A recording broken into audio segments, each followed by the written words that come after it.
Hey guys, how's it going? What am I working on now? Well, I'm going to show you how to press in wheel studs with the tool and without the tool. Because I'm sure a lot of you are not going to have the tool, you're going to be doing it in your driveway. And I get that. If you hear some background noise like roaring, that's the heater. It's cold today, it's like in the 40s. So anyway, what you need to do is you need to get ready. And let me show you what I'm talking about. Have lug nuts ready, a couple of them. If you don't want to ruin your lug nuts, go to the parts store and buy a couple of extra lug nuts. It won't hurt nothing. Have your studs ready. Have some grease ready. Find a washer that'll fit over. Now, if you notice, the wheel stud has that beveled end there. This washer will go all the way up to that point. Okay, what's the point of that? All right. You're going to press in the wheel stud. How far is the wheel stud going to go? Well, this one, the knurls, these are the knurls, those little things right there. The knurls, what hold it in place, are going to stop. They're not going to come all the way through. Sometimes they do come through depending on the flange. And if they do, and you have a washer that's too tight on there, it'll get stuck on there. You'll actually press the washer onto this with the flange. And then you're going to be saying some bad words, and you're not going to be happy. And you might throw things, but you know, it does happen. So let me show you what you got to do. Get your grease ready, and let me show you. All right, so first and foremost, put some grease on your wheel stud. I use that brake caliper grease that I have. Works phenomenal for everything. You can put some even where it goes into the flange. It's not going to hurt nothing. But liberally put it on the threads. Okay? So now, you take the stud, you stick it through, just like that. You're going to take your washer. You're going to stick it on like that. You may, depending on the axle or the flange or whatever, you may have to, notch a washer because it may hit the hub here. Take your lug nut. You're going to put it on backwards.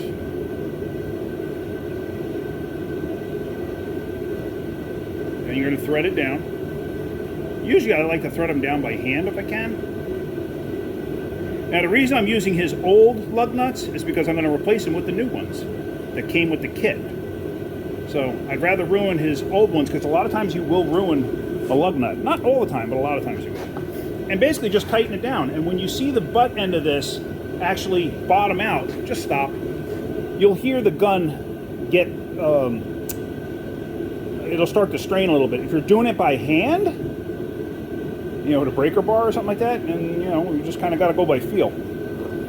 So, all right.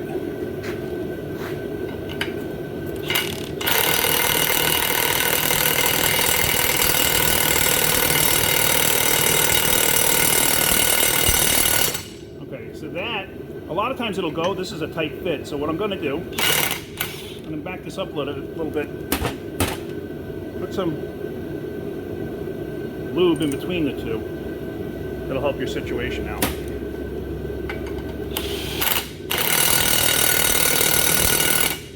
You can see that, right?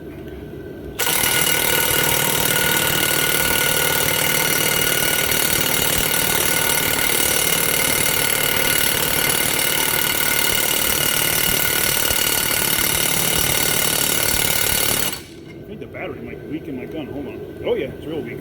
Hang on a second, let me change my battery. All right, new battery installed. Hopefully this goes a little better.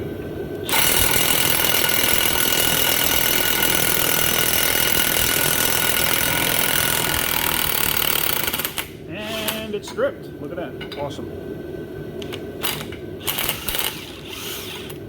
All right, now that's a problem. Okay, these wheel studs don't fit these axles. So now what? Didn't even think about it. But if you look, when this goes through, can you see that? It should be hitting the knurls. It doesn't even get to the knurls. Matter of fact, that shoulder doesn't even go in. So do I have the wrong studs? Or is the axle not drilled out enough? Well, I have another stud, I got a set of studs coming from the parts store to see, because these came with the axle, so they should be right. But obviously they're not. That should be able to go in, and I should be able to get like a tight fit. Like I should be able to tap that in with a hammer. There's no way. That's actually bottomed out on the edge. I can feel it. And that should be able to go in a little bit, and it's not. So now I got to figure out getting a strip joint off. I should have probably put lube on the washer, but it wouldn't have made a difference because it's going in way, way, way too tight. So it happens. What are you going to do? All right, so that was an epic fail on my part. I should have made sure that the studs were going to fit correctly. I just assumed they would. So how am I going to get this one out? I'm going to have to cut it, unfortunately. What I'm going to do is I'm going to cut it like this. I'm not going to film this whole thing, and the reason being is I also don't want to get sparks anywhere near the camera lens right now. It's the only camera I got, and I don't want to ruin it. So, I mean, I could stay back, but you get the idea. All I'm going to be doing is this. So, let me cut that off of there, and yeah, and I'll show you the end result. And there you see I cut probably 2/3 or 3/4 of the way through. Just see. Of course, I don't have a vise. I don't have this thing in a vise, so sorry, just gotta play with it a little bit. Okay. So now that part's off. This is gonna be hot because. Okay. So now I'm gonna have to drive that out of there with the with an air hammer or something. This I may have to support in a vise because I'm going to probably want to put a socket on the opposite side of it because that thing pressed in so tight, I'd be afraid, I don't think I would, but I'd be afraid of bending the flange. So I'd rather be safe than sorry. So, all right, let me figure this out. All right, so I got new studs. Check this out. Now I'm going to measure this with a mic. Now the reason I'm going here because that's the area below the knurl. So that should be like basically the size of this stud below the knurl.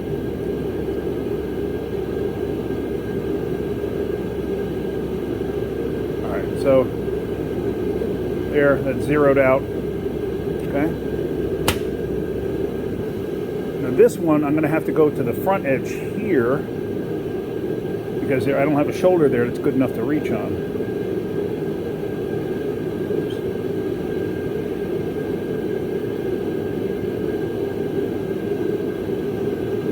That's 5/1000ths. That's 5/1000ths of an inch. That's a big difference. Let me go on the knurls themselves. Let me center it on this.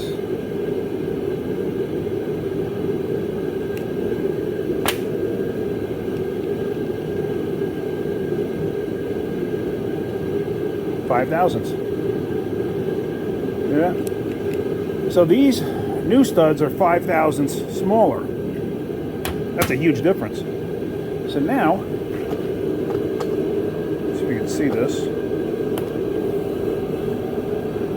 If I take the stud that came with the kit and I try to install it, no, I'm sorry, this is the wrong one. If I try to take the stud that came with the kit and install it, can you see that? It bottoms out before the knurls. That means it's hitting the base of the stud before the knurls.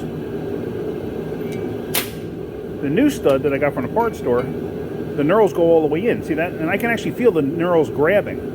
So this should work. And the problem is I still got to press out that one I cut. So let's lube this up. Let's start this all over again. And hopefully this works a little better this time.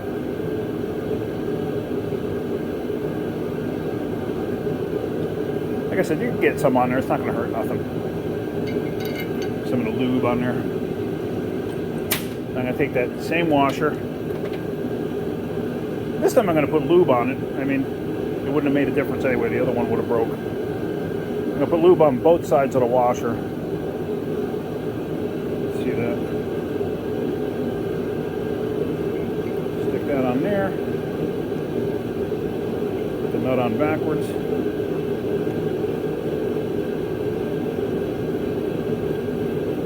I usually like to feel them out. That's why I usually like to go down by hand. Sometimes you can't.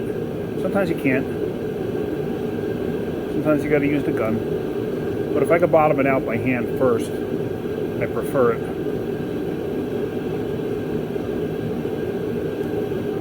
Okay, so now let's see. This one should hopefully go a little bit better.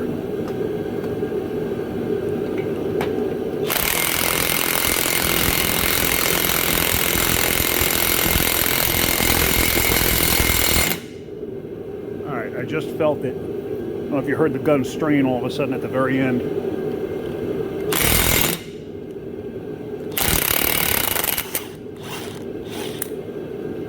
See, that was the other thing too, is right at the very end, you run out of threads. So the nut actually bottomed out on it. So that's why I boogered up just a little bit. But that's fine, it's not gonna hurt nothing. If you look real close, it's actually fine.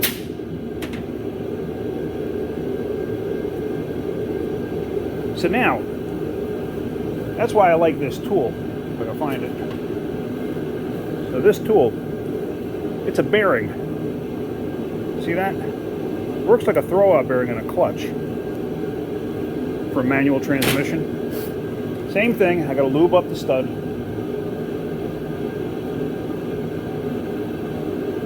A little lube where the knurls go in. Set that in place.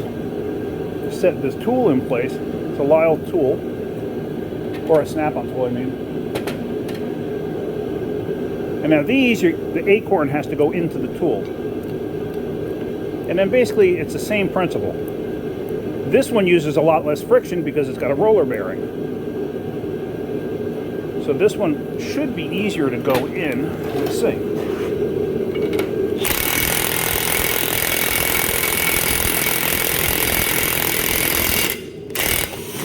Yep. See how much easier that was with the tool? And now you don't have to worry about the lug nut bottoming out at the bottom. So not bad. Pretty simple. Pretty simple. But you can do it in your driveway. But like on this one, I should have probably done 2 washers. So this way, because the part was sticking out. And I neglected to do that, but no big deal. So I got to put the rest of the studs in. I still got to drive that one out. Like I said, I'm going to just air hammer it out. No big deal. I don't know if I can film that and show you. Let me see if I can. I don't know if I can. Hold on. All right, we're going to try this. I had to set it up this way on the lift arm because I can't get a socket around the stud because it's too darn close to the tone wheel. Okay, perfect. If you look at the back side, see how close it is to the tone wheel right there? I couldn't get a socket in between it because you don't want to damage that tone wheel at all. So, all right, let me finish up and put the other studs in, and then we'll finish this up. All right, one thing I neglected to mention, the tool, when you're using it,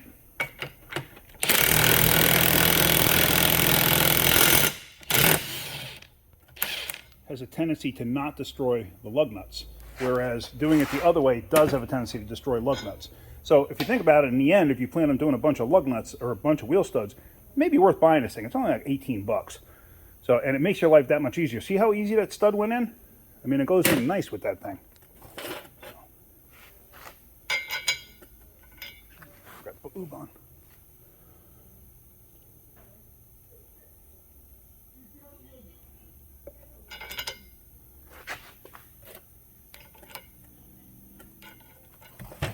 And also when you're putting it in, what I like to do is as it gets down to the bottom and it stops in the tool, I usually like to move it around like this to try to center it. It'll kind of find its natural center as long as you're wiggling it around.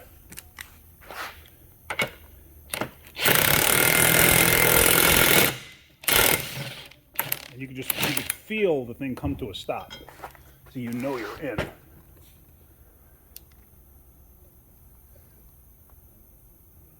Now that was actually the hole that was actually the hole where the other one got. I wound up having to cut it off. This one here. So obviously it went in nice and tight. So I'm not too worried it didn't wallow out the hole or anything like that. Because if it did, what I would wind up doing is I would wind up tack welding it on the backside just lightly to hold it in place, just to be on the safe side. Okay.